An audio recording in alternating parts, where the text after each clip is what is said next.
Hello and welcome to another episode of the Running Tales podcast. I'm Craig Lewis, and in this post-London Marathon week, we just had to talk to someone who took on the 26.2 mile distance on Sunday. David Swales is a partially sighted stroke survivor whose fascinating blog, It Doesn't Get Easier, You Just Get Stronger, chronicles his journey following his stroke in 2016 and how running is a central part of that. David ran the virtual marathon on Sunday, but in order to allow him proper rest and recovery time after the run, I spoke to him on Friday evening. So I'll let you know how he got on at the end of this episode. His is an incredible, inspirational story of overcoming adversity. And I started off by asking him how and when he first got into running. So I began running up, can't remember how many years, probably about 8 or 9 years ago. Probably not quite that, 8 years ago. And I've been diagnosed as a type 2 diabetic, and that's actually genetic rather than anything. I'm not overweight. I was reasonably fit, ate a healthy diet, but I was diabetic. And one of the ways to control your blood sugars is to do more exercise. So I took up running really to help with my health and diabetes. And it was quite a shock to me when I tried to run and I couldn't get to the end of my road because I was so unfit. So I'm quite a determined person, and that really that was a shock to me. So I decided I've got to start running a bit more seriously. And so eventually what I did was I went to parkrun. A friend of mine suggested parkrun, so I started running at parkrun fairly regularly. Met quite a few people, so ran with those. But if I fast forward now to April 2016, it's a day etched in my mind. I was running a 10k in an Ickworth Park. It was a race series that they do there, and it was like I say, a 10k cross country, and I wanted to finish in under an hour. And as I was sort of coming toward the finish, there was this big hill, and I looked at my watch and thought, I'm not going to make it. It's coming up, so I just won't do it. But I thought, I've got to give it a go. So I sprinted up the hill. I mean, I really pushed it hard. And I did finish in 59 minutes, 58 seconds, which I was really delighted about. Yeah. I knew I'd tried hard. I knew I'd pushed harder than I'd ever done before, but I didn't think anything was wrong. I thought I was just feeling a bit odd. I had pushed myself, so I just thought it was that. So what I did was I rested for a few minutes and then drove home. And about 10-15 minutes after I got home, I was in my kitchen and I went blind. I lost all my vision. It went really fuzzy. So I could see vague shapes, but everything was out of focus. So I couldn't see a thing. So I sat down, and after a few minutes, it cleared, and I was left with what I thought were the visual effects of a migraine. Now, I've had migraines for many years, and I've had these fuzzy lines, and I could see a fuzzy line. So I thought, oh, it's just a sudden migraine. And I really didn't think anything was wrong. So I sat down, rested for a bit, and then it wasn't for several hours. I thought, hold on, I actually can't see anything to my left. And I was feeling a bit strange. I literally couldn't see anything to my left at all. So I thought, oh, I better phone 111. So I phoned 111, and they said, oh, get yourself down to the out-of-hours doctor and they'll take a look. The out-of-hours doctor said, actually, I think you've had a stroke. You need to go to A&E immediately. And he took me around, jumped right to the front of the queue. Because with stroke, time is massively of the essence. For every second that you're not treated can cause greater and greater impairment. So I had various tests. I had a CT scan and an MRI test, and it revealed I had a stroke in 2 places in my brain. One was at the back of the brain, and that's caused the loss of 40% of my vision, and that's a permanent loss. That's never, ever going to come back. So I can't see. It's not that I've lost sight in one eye. it's both eyes. I cannot see anything to my left at all. And the other part was in a place called the thalamus, which is just above the brain stem. And that's caused the rest of the problems I have, which are cognitive problems. I struggle to think things properly anymore. I have aphasia, which is sometimes I have difficulty speaking. I'm okay at the moment, but sometimes you might hear me sort of hesitate or not find a right word. Memory problems. If someone tells me something, I will forget it straight away. And there are great chunks of my life I've just forgotten about. So those are the problems that my stroke caused. Now, the run didn't make the run wasn't the cause of my stroke. The probable cause of my stroke was working a very highly stressed job, high blood pressure. But the stroke increased my blood pressure a lot, and the clot sheared off and went to my brain. So although the stroke wasn't the cause of my stroke, it made it happen, if that makes sense. The run wasn't the cause of your stroke? No, it was underlying issues around stress, high blood pressure. So yeah.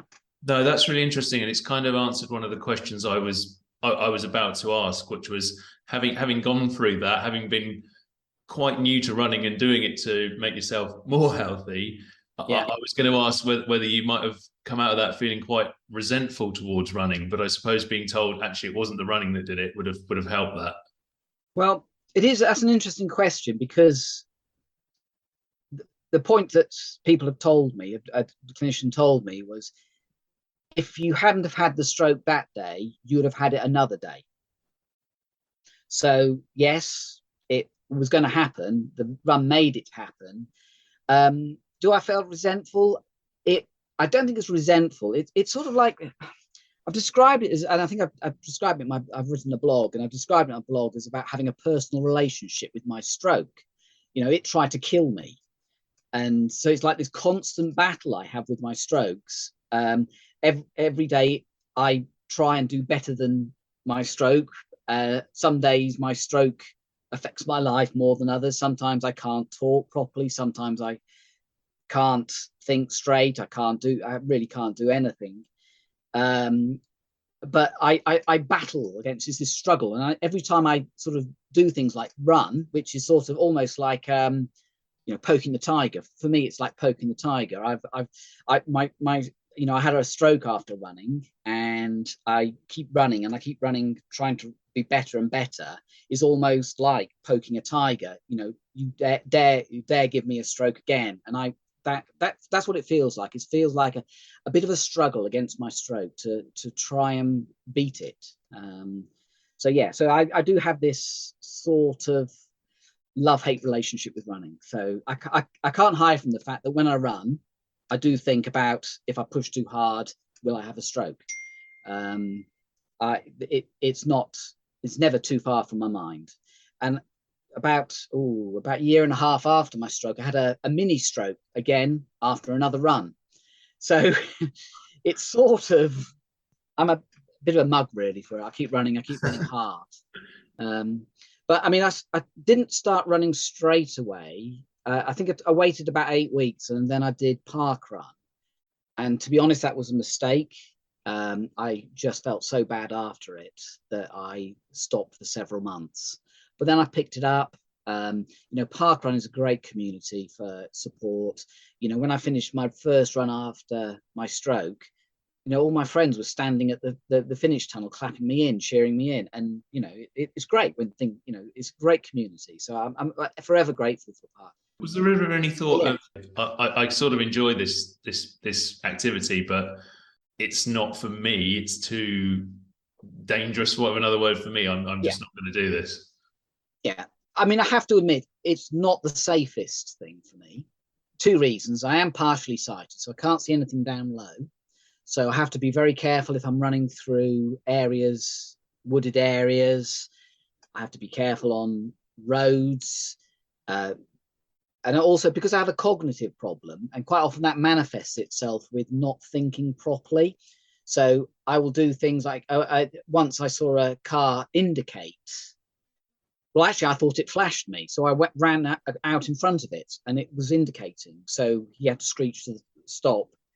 But my mind got really confused. So I have to be very careful.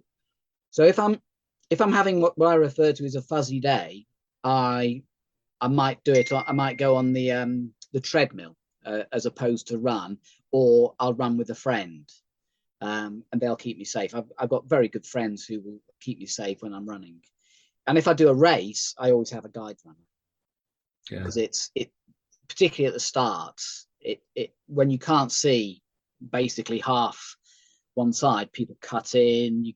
You can't avoid them. I'm always looking down because, again, I can't see I'm far enough ahead because people are in my way. I can't see what's happening, so I have to look down. So the start of a race, I do need a guide runner really to keep me safe, and that's unfortunately I know a few people who, couple who are actually trained guide runners. A few others just are so used to me now that they're great at guiding. So yeah, so I do enjoy my run, but it does have that thing around will it happen again? So Yeah, that's aphasia. That me not being able to think, that's aphasia. Okay. So yeah, I want to get onto some of the ways that people have helped you, and having read your blog, not so much with I think yeah.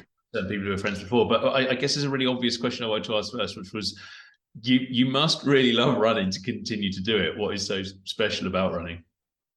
Well, to me, I mean, part of it is this struggle against my stroke, not wanting to be beaten. I can't hide from that. That's it. But actually, I love the freedom. When I'm, if I'm struggling with something, struggling to think about something, and and someone's running with me, I actually feel free.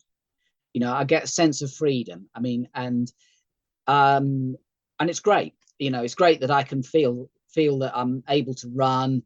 There are so many more stroke survivors who, I'm very fortunate that I'm not physically affected. My disabilities are visual and cognitive in the main, so I can run. Many stroke survivors can't. So I'm forever grateful for that. So I do love running. It is that freedom about thing, and it is about pushing myself. I now run faster than I've ever run before. So even including, so I ran, so round about the time I had my stroke, my 10K PB was sort of about 58 minutes. I did, my PB now is 49.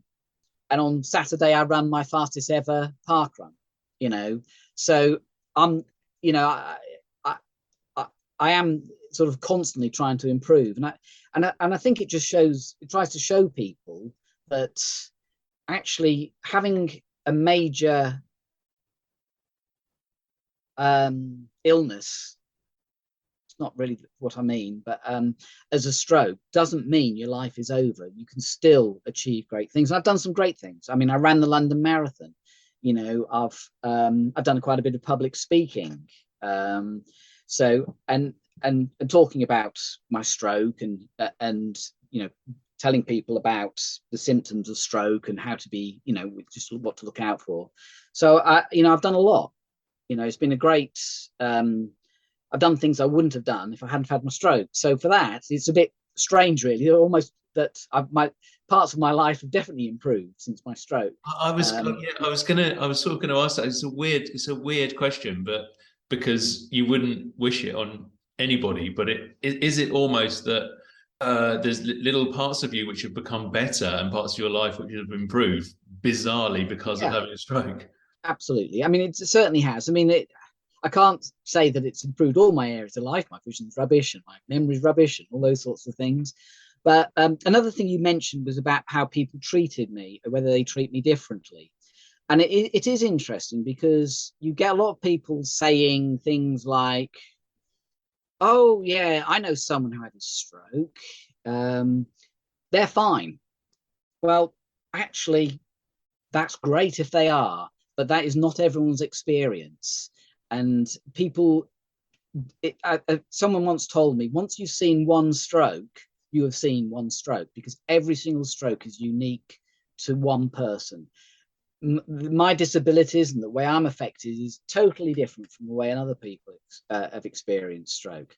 I mean, one of the things I've often said to people I run with is when I have cognitive problems running, I could quite often say, I wish you could spend 10 minutes in my brain to know what it's like, and to know actually that I'm not trying to get sympathy or anything, but what it is actually physically like to deal with something where you can't think properly, or you can't speak properly, or you might struggle. So I've fallen a number of times simply because I'm partially sighted. I don't see everything, but people do treat you differently. I've had some really horrible people treat me really badly because of my disability, and that is quite shocking. It's been quite a shock to me, how badly people will treat me at times, and quite often it's fear. It's fear of what that person, they don't understand what that person's going through, and they seem to react out of fear. So yeah, I've had some sort of quite unpleasant experiences, but then I've had some lovely experiences. I was running a 10-mile race earlier this year, and I was with a guide runner, and my guide runner has a bib on saying guide runner, and I'm tethered to them. And this car pulled alongside and just whammed down his window saying, "You're doing amazing. That is absolutely fantastic." And it really, he didn't have to do that. He could have just driven past. Yeah. But, something like that is really good. So, typically most people are nice, but trust me, there are some not so nice people out there. Yeah. And I think hopefully at least that a lot of the nice people can be found in the running community. I think we have a pretty decent community, and particularly what you mentioned, the worst incident I had was with a runner. Oh, really? To report it to the police. So yeah, he was incredibly unpleasant. Told me I shouldn't be allowed out. Because presumably he didn't feel that you were fit to be competing or doing the same thing that he was. Well, I was running along a path with a friend who'd gone slightly further ahead, and he just decided that I was taking up too much space on the path. And I explained that I've got a visual impairment and a cognitive impairment. And he basically told me I shouldn't be allowed out. I'm the dangerous people. So he was a runner. Wow. So you're right. Runners are lovely, and they are. And I've had so much support from the running community. But, the running community is just a snapshot of the world. There are going to be good people in there. There are going to be not so good people. Fortunately, the good people massively outweigh the not so good. So yeah, so I continue to run. I don't run near that place anymore in case I bump into him again. But that's a shame in itself, really, that even on that level, you feel you can't run down that particular place because somebody has acted in that way towards you and made you feel in that way about your running. Yeah. I mean, occasionally I go quite close to it. I am in sort of like just, looking out and just in case. But I mean, you just deal with it, don't you? Yeah, it is unfortunately part of the world where you get good and bad people within it.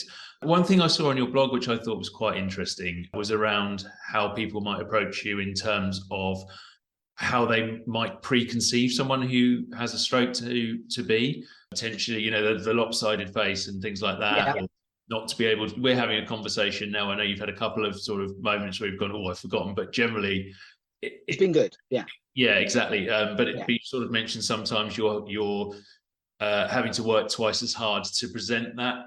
I hate this sort of word, but that normality, if you like. Yeah, I mean, that is a very good way of describing it. It's I spend my life trying to appear normal. Yeah. Because I don't like that I'm disabled. I'm proud. I'm proud of what I am and how I've dealt with my disability. But I would rather people didn't know I was disabled. So I work really hard to not appear disabled. And people do have preconceived ideas. The drooping face. I have had people say, well, you can't have had a stroke. Your face is normal. Because their image of stroke is the adverts on television where face, arms, speech, and time. So that's preconceived ideas. And I do get that. And I do understand why people are like that. And it's, I think the other one I tend to get is, oh, you can't have had a stroke, you're too young. That's another, babies in the womb can have a stroke. About a third of all strokes are in people under 60. It's quite common in younger people, but it typically, most people think a stroke happens to older people. So I have had people say to me, but you're too young to have a stroke. But that just simply isn't the case. Anyone can have a stroke. Fit people. I was reasonably fit. It can happen to anyone. So yeah, so that is definitely one of the preconceived ideas people have about it. And do you get people thinking a little bit like, I suppose, your fellow jogger there, that either you shouldn't be doing it or almost going the other way and trying to be nice and saying, my God, it's absolutely amazing that you're doing this. This is fantastic. And you're actually like, well, I'm just somebody out doing a run. And yeah, I do. I mean, the chap in the car, that was great because he was really encouraging. I think if you get to it's when you feel it's patronizing. I think that's that where it becomes more of a problem. I mean, people are, when I tell them I've had a stroke, they're really surprised, and they tend to be on the thing of, oh, you're doing really well, you must be proud of yourself, and all these sorts of things. And I like that. You do get people who treat you differently as a result. People will start to speak slowly to me. right. I can hear, I can comprehend perfectly well. Okay, if I have a bad aphasia day, I mean, today's a good day. If I had a bad aphasia day, I would have not been able to talk to you this evening. And they happen, every couple of weeks, are really so bad that I wouldn't be able to talk. Maybe not quite that often. Sometimes it's good, sometimes it's bad. Because you have gone on and not just done parkrun, you sort of alluded to it. You've gone on and done a lot of running, including marathons, including, hopefully, fingers crossed for you, by the time this episode goes out on Tuesday, another marathon. That's correct. Yes. Yeah, I do love the running. I love being part of the running community. I love the friendships I've made. The thing about doing a marathon, I have to admit, marathon is the one thing that I feel I've got unfinished business with, because the first time I did London, I got injured after 3 miles. So I limped all the way to the finish.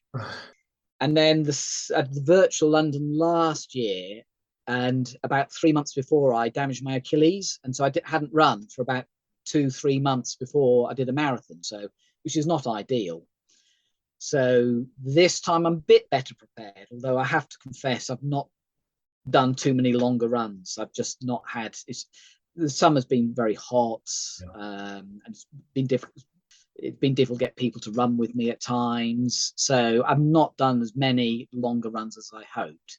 So I'm going to aim for 5 hours. That will be my target. That will be my target. I mean, I should do that. I mean, that might, I should be able to do that, but who knows on the day. Just getting around a marathon, I always say to anyone, it's a pretty fantastic achievement, just getting around it. So in some ways, the time doesn't matter. And I guess you're doing it with a guide runner going around with you as well, which I suppose it's quite nice to be able to run with somebody. I always think the guide runners are kind of incredible in their own rights. Yeah, and I mean, I'm running with my son on Sunday, which is great. He's a runner. But I mean, when I did my London Marathon, I had a guide runner for them, and he was amazing. So good. I mean, we have to practice before the day. We ran a couple of half marathons, because it simply isn't a case of turning up and running. You have to understand how the other person runs, all things about like that. So you do have, make sure you go to the right side of the tree. Yeah. Simple things like that. You just have to get used to those instructions and how you relate to each other. And I was being very fortunate in my guide runner, and it is nice. You get company. You do get company all the way round, which is nice. I have to admit that is quite a definite plus about it. But part of the guide runner's job for me is to keep me safe. Yeah. And also to keep every other runner around me safe, because if I was blindly running down the mall, I could easily trip someone up. So it's more than one thing the guide runner has to do. He has to protect me, he has to protect himself, and he has to protect everyone around me. And my guide runner was really strong, so he would shout at people to say, guide runner coming through, guide, and he would be quite directive with people, and he needs to be, because he's got to have that control over the situation to make sure everyone is safe, including the people who are just suddenly stopped to take a photograph, which happened at Tower Bridge. I've heard of that in the sort of past. I mean, not so much at an event like the marathon, but even at things like parkrun with some of the kind of the wheelchair racers, or our local parkrun, we've had both deaf and blind runners do it. I mean, I find the one problem I tend to have at parkrun tends to be dogs, because I can't see low down. Yeah. And dogs tend to be low down. So if they start to drift into my way, I could trip over them. So I tend to be sort of fairly anxious around dogs, just in case, because I don't want to hurt them. I mean, it's not just about me. I just don't want to tread on a dog. Yeah. But yeah, you have to be very careful and aware of what's around you. And at the start of parkrun, typically I try and run. I don't tend to have a guide runner at parkrun, but at the start I tend to find, right, I know you run sort of my sort of speed, so I'll sort of run next to them and keep myself safe that way. Does it make it? I mean, I guess if you're doing the same parkrun regularly, people, not everyone obviously, but people will know you there, and you'll know the course and so on. Yeah. Does it make it harder to sort of think, I might do a bit of parkrun tourism this week or something like that? No, I do parkrun tourism, and I wouldn't have a guide for that. I tend to be a bit slower though, or try and be a bit slower, because obviously I don't know the course so well. I mean, the course I ran at Bury St Edmunds is a trail one, mostly trail, so that's quite a challenge for me. And interesting, it's probably about 3 years ago for World Vision Day, I ran it totally blindfold with a guide runner, and I finished a minute slower than the previous week, because I know where all the routes are. Yeah. I know where all the holes are. And my guide was really worried and scared about me falling over. But I was saying things like, coming up probably about 20 yards, there's a hole in the thing. And she said, how do you know that? And I said, I run this every week. So it is a case of you do become, when you're partially sighted, you do become very aware of hazards and things. And I've run Bury St Edmunds parkrun 115 times or something. So I do know it pretty well. Given the sort of conversation we've had, I'll say this a bit carefully, but I do think it's you are quite inspirational in what you do. I mean, I read a story about a runner he's an ultra runner who had a amputation and basically runs on crutches on one leg, and he said, "Don't call me inspirational, because I just want this to be a normal thing." Is that kind of the way you think about it? It's interesting, because people do say that, and what I normally say is, well, all I am is just a middle-aged, crumbly old man just trying to do the best he possibly can, given what's happened. And I don't think of myself as inspiration. It's not why I do it. I don't do it to inspire people. If that happens as a result and people are inspired by me, then I'm glad for them. Yeah. But I don't take any credit for that. All I've tried to do is be the best I can. And I think that's what everyone should do in life. It doesn't matter whether you're disabled or not. You should always try and do whatever it is, the best you can in life. And okay, I am disabled, but to me, that's just something I just deal with. And it's not something that I don't go around shouting out, I'm disabled, look at me, look at what I'm doing. If people find out I'm disabled and see what I'm doing and find that inspirational, then I'm pleased for them. I'm not puffed up in pride, in the sense that I don't think I've done anything special. All I've done is try to live my life. I'm conscious when I say this that there's one very massive goal around the corner on Sunday. But aside from the London Marathon, are there any other sort of targets that you've got your eyes set on? Well, that's a good question. Well, I'm always looking to improve my times. So I would love to do a sub 2 hour half marathon. I know I can do that. I mean, I've run a 10 mile in 1:26, which is not, definitely on that sort of time scale. I don't have any particular longing to do an ultra. I just think that's a bit too much for me. The marathon is, for me, I think the limit. But I did say when I was doing, 10Ks, I would never do a half marathon. And then I love half marathons, my favorite distance now. And I said when I do half marathon, I'll never do a marathon. So I've done 2 marathons. I'm going to do a third. So, I won't say never. But for me, it's about just trying to improve where I can and not let my stroke beat me. I know, I'm 59. I know that my running career is not coming to an end, but it is, it's closer to the end than it is to being a youngster anymore. So there comes a point, and it probably is in the next few years, where my times will start to drop away. What I do know is I am running faster than I ever run before. That is absolutely the case. I've never run as fast as I have done in the last year. I've had PBs for 10K, 10 miles, 5 miles, 5K. So, and that's all at the age of 59. So, I'm not hanging up my running boots quite yet. Oh, well, David, that's fantastic. Thank you so much for joining me on Running Tales today. Good luck. It sounds a bit strange because by the time people hear this, you'll have done it, but good luck for Sunday. Okay, that's very kind. Thank you very much. I hope you enjoyed my conversation with David Swales as much as I did. The good news is he successfully completed his virtual marathon on Sunday, beating his target of 5 hours to finish in 4 hours and 56 minutes, smashing his previous personal best by 45 minutes.